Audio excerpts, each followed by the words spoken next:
ಪರಂ ಶಾಂತಿ Kannada YouTube channel ಪರಂ ಶಾಂತಿ ಬೇಹದ್ ಜ್ಞಾನಕ್ಕೆ ಸ್ವಾಗತ. ನಾವು ಇಂದು ರಾಜಯೋಗ ಮತ್ತು ಕರ್ಮಯೋಗದ ರಹಸ್ಯವನ್ನು ತಿಳಿಯೋಣ. ಜ್ಯೋತಿ ಪ್ರಕಾಶ್ ಭಾಯಿಯವರು ಇದನ್ನು ಈ ರೀತಿ ಹೇಳಿದ್ದಾರೆ. ನಿಜವಾದ ಕರ್ಮಯೋಗಿಗಳು ಯಾರು? ರಾಜಯೋಗಿ ಮತ್ತು ಕರ್ಮಯೋಗಿ ಈ ಎರಡರ ನಡುವಿನ ಸಂಬಂಧವೇನು? ಜ್ಞಾನ ಮಾರ್ಗದಲ್ಲಿರುವವರು ಇದನ್ನು ಚೆನ್ನಾಗಿ ಅರ್ಥ ಮಾಡಿಕೊಳ್ಳಬೇಕು, ಏಕೆಂದರೆ ಇದು ಪುರುಷಾರ್ಥದ ಮಾರ್ಗದಲ್ಲಿರುವ ಹಾಗೂ ಸೇವಾ ಮಾರ್ಗದಲ್ಲಿರುವಂತಹ ಆತ್ಮರಿಗೆ ಬಹಳ ಅವಶ್ಯಕವಾಗಿದೆ ಹಾಗೂ ಬಹಳ ಸಹಾಯಕವಾಗಿದೆ. ಬಾಪೂಜಿಯವರ ಕೃಪೆಯಿಂದ ಯಾರು ಜ್ಞಾನದ ಬಗ್ಗೆ ಚಿಂತನ ಮಂಥನವನ್ನು ನಡೆಸುತ್ತಿದ್ದಾರೆಯೋ ಅವರನ್ನು ಇದು ಆತ್ಮ ಸ್ವರೂಪದೆಡೆಗೆ ಕರೆದೊಯ್ಯಲಿದೆ. ಕರ್ಮಯೋಗಿ ಜೀವನ ನಡೆಸುವುದೊಂದೇ ಜ್ಞಾನದ ಪುರುಷಾರ್ಥವಾಗಿದೆ. ಯಾರು ಎಲ್ಲ ರಾಜ್ ಅಥವಾ ರಹಸ್ಯಗಳನ್ನು ತಿಳಿದುಕೊಂಡಿದ್ದಾರೆಯೋ ಅವರೇ ಕರ್ಮಯೋಗಿಯಾಗಲು ಸಾಧ್ಯ. ಅಂದರೆ ಯಾವ ಆತ್ಮ ತನ್ನ ಜ್ಞಾನದಿಂದ ಸಾಕಾರಿ ತಂದೆಯನ್ನು ಅರಿತುಕೊಂಡಿದ್ದಾನೆಯೋ ಆ ಆತ್ಮ ಮಾತ್ರ ಕರ್ಮಯೋಗಿಯಾಗಲು ಸಾಧ್ಯವಿದೆ. ಪರಮಪಿತ ತಂದೆ ಎಂದರೆ ಪವರ್ ಹೌಸ್, ಪ್ರೀತಿ ಎಂದರೆ ಪವರ್. ನಿರಂತರವಾಗಿ ಪವರ್ ಹೌಸ್ನೊಂದಿಗೆ ಕನೆಕ್ಟ್ ಆಗಿರುವುದೇ ಕರ್ಮಯೋಗವಾಗಿದೆ. ಕರ್ಮಯೋಗಿ ಆಗುವುದಕ್ಕೂ ಮುನ್ನ ರಾಜಯೋಗಿ ಆಗಬೇಕಾಗುತ್ತದೆ. ರಾಜಯೋಗ ಅಂದರೆ ಜ್ಞಾನಯೋಗ. ಇಲ್ಲಿ ಆತ್ಮನು ಬೇಹದ್ನ ಜ್ಞಾನವನ್ನು ತನ್ನ ಅಂತಃಕರಣದಲ್ಲಿ ಧಾರಣೆ ಮಾಡಿಕೊಳ್ಳುತ್ತಾನೆ. ಇಂತಹ ಆತ್ಮ ತಂದೆಯ ಸಾಕಾರ ರೂಪವನ್ನು ತನ್ನೊಳಗೆ ಕಾಣುತ್ತಾನೆ ಹಾಗೂ ನಿರಂತರವಾಗಿ ತಂದೆಯೊಂದಿಗೆ ಕನೆಕ್ಟ್ ಆಗಿರುತ್ತಾನೆ. ಯಾರು ಸಾಕಾರಿ ತಂದೆಯನ್ನು 100% ಸ್ವೀಕರಿಸುತ್ತಾನೆಯೋ ಅವನ ಬುದ್ಧಿ ನಿಶ್ಚಯವಾಗಿರುತ್ತದೆಯೋ ತಂದೆ ಹಾಕಿಕೊಟ್ಟಂತಹ ಮಾರ್ಗವೇ ಅವನ ಜೀವನದ ಮಾರ್ಗವಾಗುತ್ತದೆ. ಪರಮಪಿತ ತಂದೆ ಮತ್ತು ಆತ್ಮ ಇಬ್ಬರ ನಡುವೆ ಒಂದು ನಿರಂತರ ಸಂಬಂಧವು ಬೆಳೆಯುತ್ತದೆ. ಆಗ ಆ ಆತ್ಮ ಕರ್ಮಯೋಗಿ ಆತ್ಮವಾಗುತ್ತದೆ. ಕರ್ಮಯೋಗದ ಹೊರತು ಸೇವೆ ಸಾಧ್ಯವಿಲ್ಲ. ಜ್ಞಾನ ಹಾಗೂ ಯೋಗದ ಅಭ್ಯಾಸ ದೃಢವಾದ ನಂತರ ಆತ್ಮ ಕರ್ಮಯೋಗಿಯಾಗುತ್ತದೆ. ಜ್ಞಾನ ಅಂದರೆ ಸಾಕಾರ ತಂದೆಯನ್ನು ಪರಿಚಯ ಮಾಡಿಕೊಳ್ಳುವುದು, ವಿಶ್ವಾಸವನ್ನಿಡುವುದು. ಎಲ್ಲಿಯ ತನಕ ಅಂತಃಕರಣದಲ್ಲಿ ಜ್ಞಾನವು ಪ್ರಕಟವಾಗುವುದಿಲ್ಲವೋ ಅಲ್ಲಿಯ ತನಕ ಸಾಕಾರಿ ತಂದೆಯ ಮೇಲೆ 100% ನಿಶ್ಚಯ ಬುದ್ಧಿ ಆಗುವುದಿಲ್ಲ. ತಂದೆಯ ಮೇಲೆ ನಿಶ್ಚಯವಾಗದ ಹೊರತು ಅವನು ನಿರಂತರ ಕರ್ಮಯೋಗಿ ಆಗಲು ಸಾಧ್ಯವಿಲ್ಲ.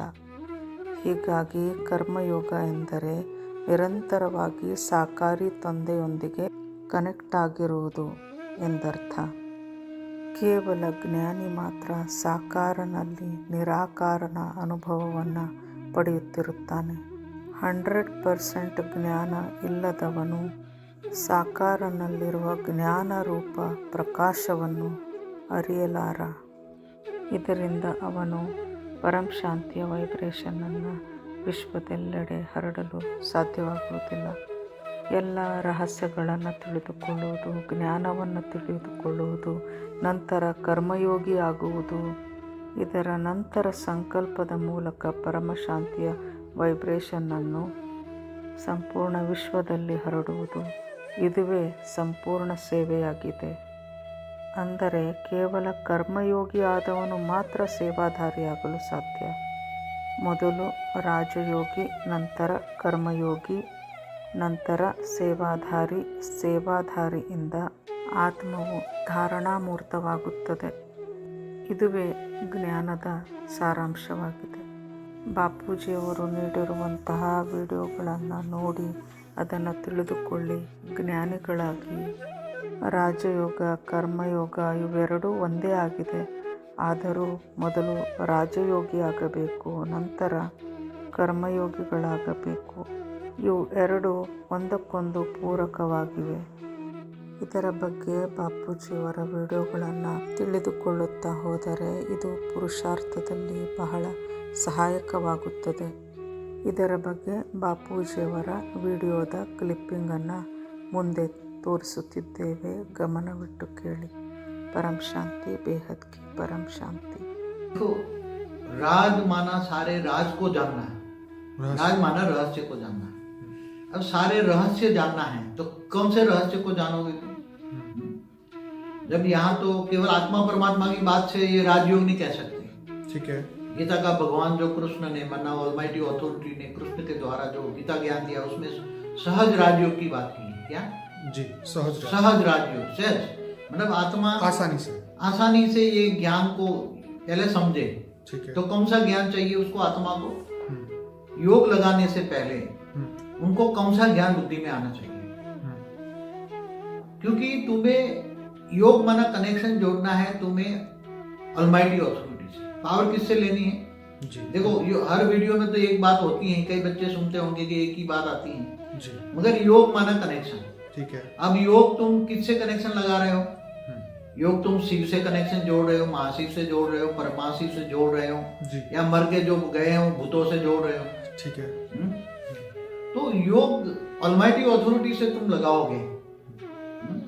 जो गीता का भगवान है इन्होंने बात कही राजयोग की, मगर वो हम आगे सहज ले लेते हैं। क्यों?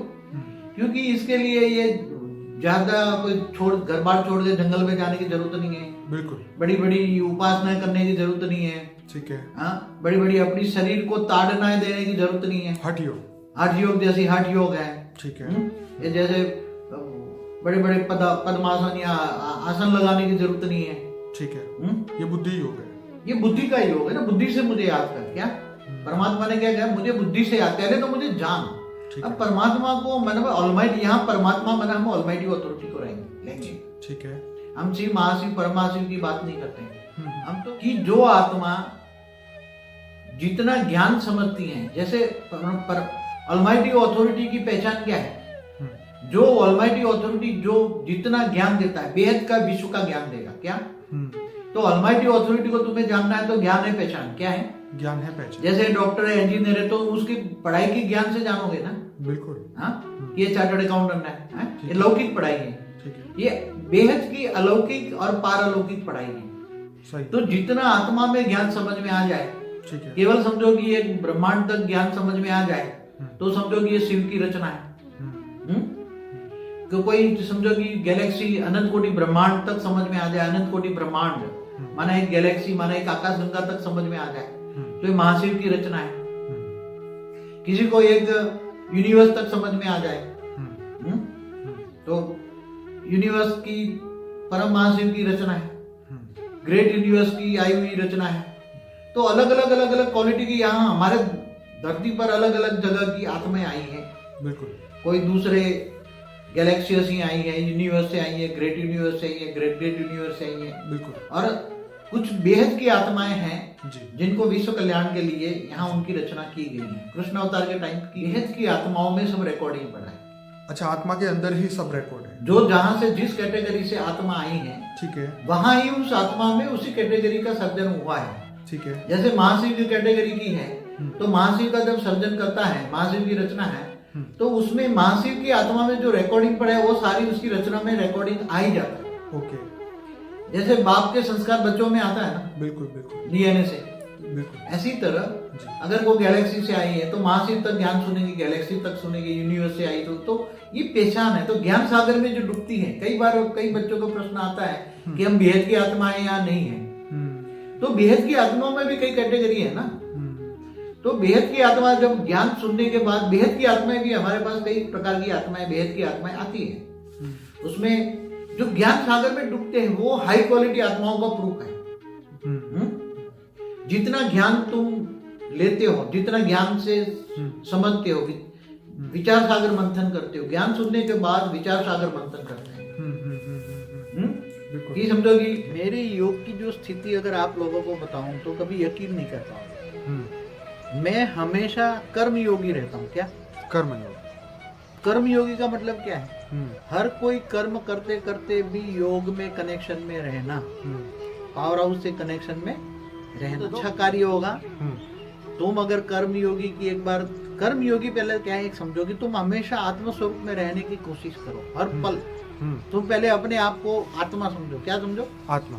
सोल कॉन्शियस, बॉडी कॉन्शियस नहीं, सोल कॉन्शियस। हमेशा सोल कॉन्शियस में रहो। गाड़ी चलाते हो, खाते हो, पीते हो। मैं बताऊं कि मेरा जो प्रैक्टिकल अनुभव बताऊं कि जो खाते पीते, हरते फरते या पढ़ते भी, अगर आत्म स्वरूप में रहो तो अच्छे पढ़ोगे, तुम्हारी मेमोरी पावर बढ़ेगी, ऊपर की दुनिया का नॉलेज भी आएगा, तो थॉटलेस हो जाओगे ना।